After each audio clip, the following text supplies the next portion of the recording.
Palakpakan po natin ng pinakamainam na palakpak ang ating Panginoong Diyos na buhay sa umaga pong ito. Tayo po ba ay napagpala sa umagang ito ng napakagandang mensaheng iyon? Sa umaga pong ito, kung tayo po ay napagpala, nabanggit po kanina ni Pastor yung core values ng JIL. Yung number 1 po yung P life, yung passionate love for God. So umaga pong ito, kung mahal po natin ang ating Panginoon at kung mahal po natin ang ministeryo ng JIL, tapat po tayong magbibigay sa ating Panginoon ng ating mga ikapo. Sabi nga ho doon sa Leviticus chapter 27 verse 30, lahat ng ikasampung bahagi maging binhi o bunga ng pananim ay nakalaan kay Yahweh. So mahalaga po na yung ating pong ikasampung bahagi ay talagang ibibigay po natin sa ating Panginoon. At yung po ay utos ng Diyos. Kaya nga sinabi doon sa Proverbs 3, chapter 3, Kawikaan chapter 3. Sabi doon, verse 9, ang sabi dito, parangalan mo si Yahweh sa pamamagitan ng iyong mga kayamanan at mula sa iyong mga pinakamainam na ani, siya ay iyo ring handugan. Sa gayon, kamalig mo ay lagi ng aapaw, sisidla ng inumin, ay hindi nga matutuyuan.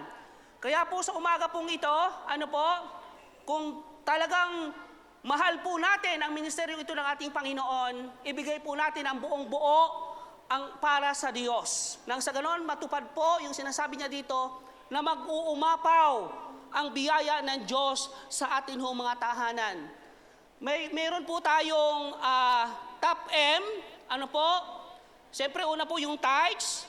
Pangalawa, yung offering. Pangatlo po yung P, yung pledge. Yung mga nag-pledge po doon, baka nakakalimutan po natin. Ibigay po natin sa umaga pong ito. At meron din po tayong mission offering. Ayan, kung meron po kayong GCash, yan, pwede din po ninyo i-GCash yung mga pledge ninyo at yung mga, yung pledge po ninyo. Kaya sa umaga pong ito, kung handa na po tayong magbigay sa Lord, ipanalangin po natin sa umaga pong ito. Hallelujah. Thank you, Lord. Panginoon, maraming pong salamat, O God, sa umaga pong ito. Salamat po sa kabutihan mo sa aming mga buhay. Salamat po, O Diyos, na patuloy mo po kaming pinapaalalahanan na kami, Panginoon, ay magmahalan, O Diyos, katulad ng pag-ibig mo sa amin. Kaya naman sa umaga pong ito bilang tanda ng aming pong pagmamahal sa iyo, kami po, Panginoon, ay magbibigay dahil mahal po namin ang ministeryong ito. Sa bawat kamay na magbibigay, sa bawat salapi na kanila pong ibibigay, Panginoon, sa ministeryong ito, ibalik mo po sa kanila ng siksiklig at umaapaw ng pagpapala. Marami pong salamat, Panginoon, at sa magbibigay ng tanging bilang sa umaga pong ito, hayaan mo, O Diyos, na ang maparangalan lamang po, Panginoon, sa kanilang mga buhay ay ikaw lamang po, Ama. Salamat po, Panginoon. Ito pang aming samot dalangin sa pangalan ni Jesus. Amen.